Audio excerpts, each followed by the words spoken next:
Woi, bising nggak itu, Abri? Enggak. Udah aku record nih. Bising kan, Bri? Assalamualaikum Apa dia? warahmatullahi wabarakatuh. Kami dari kelompok 10 tentang laporan higien industri mengenai industri logam, yaitu saya Raihan Dawi Siregar, NIM 19513228, dan ini saudara yang di bawah kamera saya, silakan. Nama saya Muhammad Irfan Yuni Sulistyo dengan NIM 19513251. Nama saya Muhammad Fikri Ahad, NIM 19532557. Baik, di sini saya akan menjelaskan tentang pengendalian faktor di lingkungan, yaitu penanganan bahan berbahaya dan beracun atau B3 menurut Peraturan Pemerintah Republik Indonesia Nomor 74 Tahun 2001 tentang pengelolaan bahan berbahaya dan beracun adalah bahan yang karena sifat atau konsentrasinya dan jumlahnya baik secara langsung maupun tidak langsung dapat mencemarkan dan merusak lingkungan hidup. Adapun untuk pengendalian tambahan yang bisa dilakukan adalah penggunaan pipa besi yang aman dan sesuai dengan standar, melakukan pengecekan pipa secara berkala, dan pengecekan lainnya meliputi pemeriksaan lingkungan kerja, bahan, peralatan, dan sistem.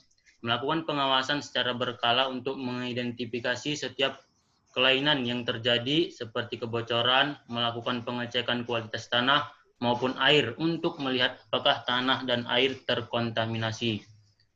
Bekerja sesuai dengan standar operasional prosedur atau SOP menggunakan APD secara konsisten. Kemudian pengendalian bahaya faktor fisik. Adapun untuk pengendalian yang bisa dilakukan adalah melakukan kontrol terhadap suhu udara, kelembapan ruangan baik di dalam maupun di luar ruangan, membuat exhaust fan, pengaturan jam bekerja atau istirahat, penggunaan pakaian yang nyaman dan longgar, penyediaan kotak P3K, training perilaku aman bekerja, bekerja sesuai SOP, melakukan pembersihan debu secara manual dengan disapu, disekop, dan dibuang ke penampungan bila memungkinkan, melakukan 7 penangkapan debu dengan dus kolektor. Kemudian melakukan pemantauan oleh koordinator produksi terhadap pekerja, inspeksi keselamatan dan kesehatan kerja harus dilakukan secara berkala meliputi pemeriksaan lingkungan kerja, bahan, peralatan, dan sistem. Sosialisasi mengenai APD dengan tindakan tegas kepada pekerja, penggunaan APD konsisten. Kemudian pengendalian faktor bahaya listrik. Adapun untuk pengendalian yang bisa dilakukan adalah mengganti instalasi listrik setiap 20 tahun pemakaian, memasang perlindungan terhadap kabel dan penutup stop kontak, mengecek dengan rutin kondisi peralatan listrik, membuat poster yang berhubungan dengan penggunaan perangkat peralatan dan sistem, membuat listrik yang benar di setiap unit pengoperasian alat, membuat sistem penanggulangan keadaan darurat, melakukan pekerjaan sesuai dengan standar operasional prosedur atau SOP, memberi rambu peringatan 3 seperti pemasakan peringatan awas bahaya listrik, dan menggunakan perlengkapan APD. Selanjutnya akan dijelaskan oleh saudara saya Muhammad Fikri Al-Haj. Silahkan saudara. Oke, saudara Raihan Dawi Siregar. Oke, di sini saya akan menjelaskan tentang pengendalian faktor bahaya ergonomi. Adapun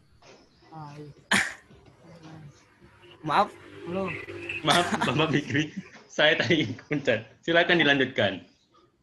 Ini saya akan membahas tentang pengendalian faktor bahaya kimia.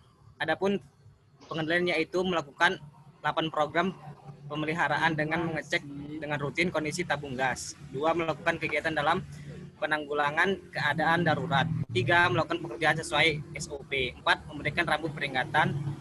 5. Memberikan rambu peringatan K3 seperti bahaya tekanan gas. Inspeksi K3 harus dilakukan secara teratur meliputi pemeriksaan seluruh kondisi lingkungan. Bahan dan peralatan. 7. Penyediaan kotak P3K. 8. Menggunakan APD, masker, dan sepatu. Berikutnya pengendalian faktor bahaya biologi. Adapun pengendaliannya itu menyediakan beberapa gelas di setiap penyediaan air minum, di mana menyediakan gelas umum dan khusus. khususnya yaitu untuk pekerja yang dimiliki penyakit tertentu, batuk, TBC, supaya tidak menularkan kepada pekerja yang lainnya. Pemberian label pada gelas khusus dan umum melakukan pengecekan kesehatan terhadap pekerja. Oke, next. Raihan Dawi Siregar.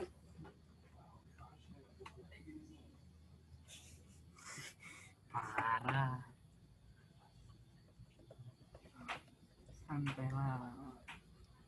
Pengendalian faktor bahaya ergonomi.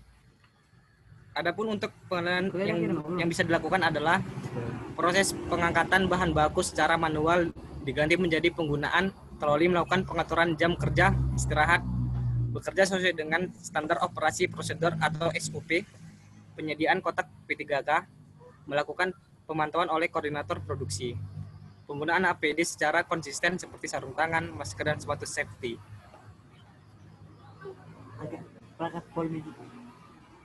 Oke. Ya, selanjutnya dijelaskan oleh Bapak Irfan Liani Sulistyo. Irfan, silahkan. Selanjutnya, program izin industri. Yang pertama, pengenalan bahaya beresiko, hazard recognition. Yang kedua, identifikasi bahaya, hazard identification. Yang ketiga, evaluasi bahaya, hazard evaluation. Yang keempat, pengendalian bahaya, hazard control. Yang kelima, pendidikan dan pelayanan karyawan.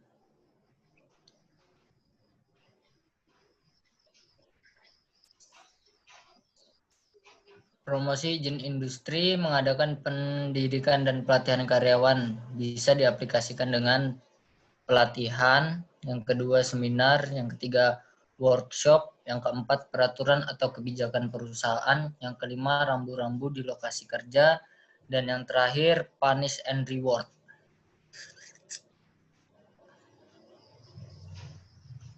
Ya, cukup sekian presentasi yang dapat kami diskusikan dari kelompok 10. Ini referensinya. Kami akhiri. Wabillahi taufiq wal hidayah. Wassalamualaikum warahmatullahi wabarakatuh. Kami cinta